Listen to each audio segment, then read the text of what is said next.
c'est le, le, le cœur de la réflexion, disons, et ça a pris au fil des années plusieurs déclinaisons. Et à un moment, donc, on a repéré dans le paysage un objet d'étude intéressant, problématique, qui semblait mériter, disons, une réflexion approfondie et une mise à jour. Une mise à jour.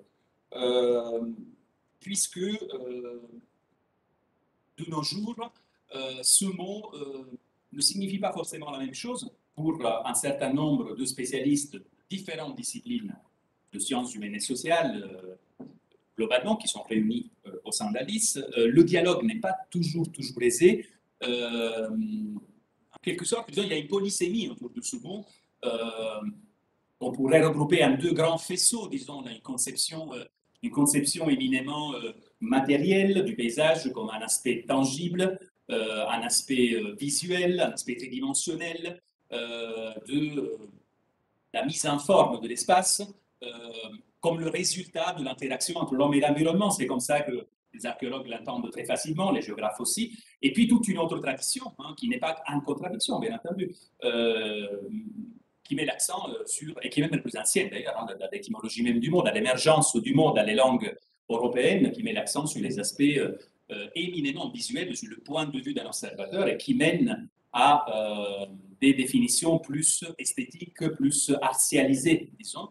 Or, cette polysémie, c'est une richesse, et puis en même temps, il nous semble aujourd'hui que c'est aussi, ça peut être un danger, une source de confusion, puisque nous travaillons de plus en plus en pluridisciplinarité. Nous constituons souvent des équipes, des groupes de recherche, des unités de recherche qui regroupent des spécialistes de différentes disciplines.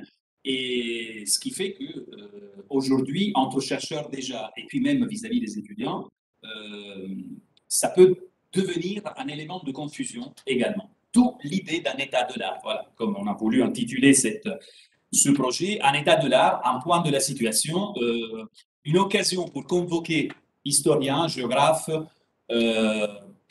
archéologues, agronomes, et dans les éditions suivantes, également, et pourquoi pas juristes, économistes, architectes, etc., qui présentent des enquêtes propres à leur discipline, un point de vue propre à leur discipline, qui nous explique de quel point de vue ils regardent le paysage, quelle source, comment ils l'utilisent, disons, en tant que source, en tant qu'objet d'étude, en tant qu'outil heuristique dans leur propre discipline, et nous confronter, donc, pendant 2 jours, et puis de nouveau, en 2022 et en 2023, nous le verrons. Puisque d'emblée, nous avons imaginé ce projet comme une trilogie, donc, puisque le thème est vaste. Donc déjà, on a décidé arbitrairement de nous occuper du paysage ruraux et pas du paysage urbain ou industriel ou littoraux, etc., de paysages ruraux. Tout simplement parce que le thème est déjà très très vaste comme ça et ça permet déjà de mettre à contribution énormément de matière. Et puis même au sein du paysage rural, donc, une première édition sur l'utilisation du sol, celle que nous allons immédiatement inaugurer, une deuxième sur l'organisation de l'espace et une troisième sur les représentations, sur les aspects culturels, symboliques du paysage.